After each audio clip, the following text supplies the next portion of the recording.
नमस्कार जी। आज मैं लोधी गार्डन में भीगते हुए मौसम में लाइट ड्रिज़ल में इन मैम से मिला और गाना चल रहा था मुसाफिर तू जाएगा कहाँ एसडी बर्मन का। ये हल्का सा रुकी, गाने की तारीफ़ की और इस तरह से हम रूबरू हुए। तो बाकी बातचीत इनसे करते हैं। क्या नाम मैम आपका?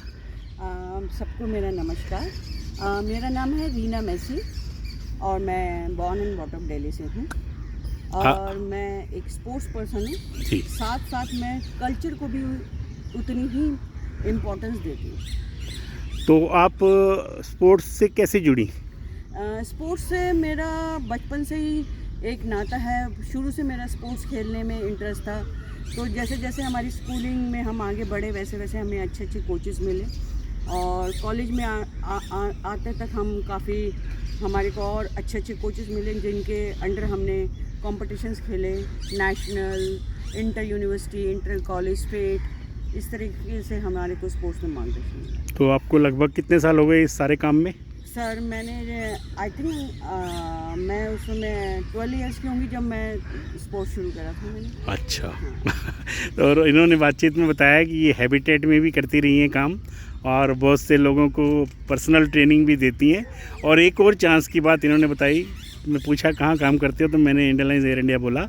तो वहाँ पे जो हमारे साथी नीना और कंचन वगैरह का जो ग्रुप आया था 95 में, ये उनसे भी सबसे मिल चुकी हैं और इस तरह से हमारी बातचीत आगे चलती गई।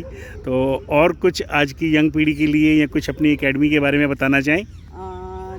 जैसे कि सर आपने बोला नीना मैम आपके साथ वर्क करती थी, तो नीना मैम मेरी जूडो में मेरी गुरु रही हैं और जूडो में मैंने जो कुछ सीखा, जहाँ पे भी मैंने परफॉर्म करा, तो वो सारा श्रेय मेरी गुरु नीना सैनी जी को जाता है।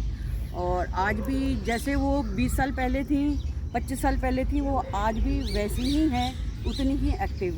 तो मैं यंगस्टर्स को यही बोलूँगी कि देखिए हर इंसान में कोई ना कोई एक प्लस पॉइंट होता है, वो कुछ ना कुछ सीखना चाहता है। हर बच्चे में कोई स्पोर्ट्स में बहुत अच्छा होता है, कोई कल्चर में अच्छा होता है, कोई पेंटिंग में अच्छा होता है, तो कोई सिंगिंग में, कोई डांस में, कोई एक्टिंग में, जैसे हमारे सर जो हैं आजकल थिएटर कर रहे हैं। तो मैं यंगस्टर्स को यही बोलूँगी कि आप अपने अंदर जो आपकी इच्छा है उसे बाहर निकालिए और किसी न किसी गुरुजन के साथ जुड़िए और उनके साथ जुड़ के सीखें और जानें कि हमारे में कितनी प्रतिभा है। अगर आप स्पोर्ट्स में हैं तो स्पोर्ट्स में हमारे इंडिया में काफ़ी अभी इतनी फैसिलिटीज़ है कि आप किसी भी स्पोर्ट्स में जाएंगे और अच्छे से ट्रेनिंग लेंगे तो आप आगे परफॉर्म करेंगे। बिल्कुल ठीक कहा आपने कि सिर्फ पढ़ाई लिखाई कुछ नहीं है, वो सिर्फ एक ज़िंदगी का भाग है।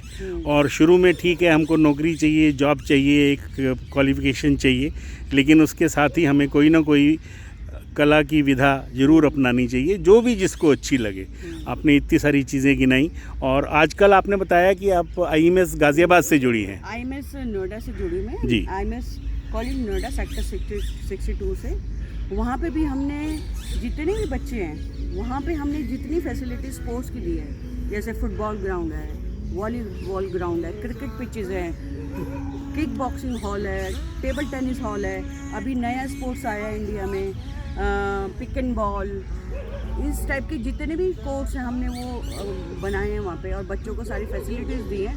पर सिर्फ स्पोर्ट्स में ही नहीं, हमने कल्चर में भी उतनी ही फैसिलिटीज़ दी हैं।